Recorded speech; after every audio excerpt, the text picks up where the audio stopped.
Hello மக்களே, அன்னைக்கு பார்த்தீங்கன்னா என்னோடய ஃப்ரெண்டு ½ kg ட்ரீம் கேக் ஒன்று கேட்டிருந்தா. அதனால நம்ம ஃபஸ்ட்டு செஞ்சு வச்ச ஸ்பாஞ்ச் வச்சுக்கலாம். அதுக்கப்புறம் எப்பவும் போல் சுகர் சிரப்பை வச்சு நல்லா வெட் பண்ணி எடுத்துக்கலாம். எடுத்து முடித்தக்கப்புறம் நம்ம சாக்லேட் கனாஷையும் க்ரீமையும் மிக்ஸ் பண்ணி வச்சுருக்கோம். அதை மேல் கோட்டிங்காக கொடுத்துக்கலாம். ஃபஸ்ட்டு ஸ்பூனை வச்சு பண்ணி பார்த்தேன், அது ஒழுங்காகவே வரல. அதுக்கப்புறம் ஸ்பேச்சுலா வச்சு லெவல் பண்ணி எடுத்துக்கிட்டேன். எடுத்ததுக்கப்புறம் கொஞ்சமாக நம்ம சாப் பண்ணி வச்சுருக்க நட்ஸையும் தூவி விட்டுக்கலாம். மலைச்சாரல் மாதிரி நல்லா தூவியாச்சு.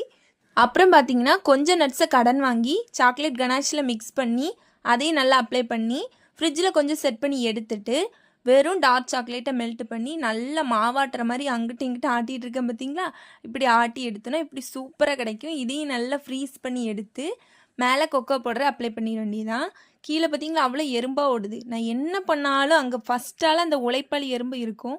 கடைசியாக நம்ம கேக் இப்படி தான்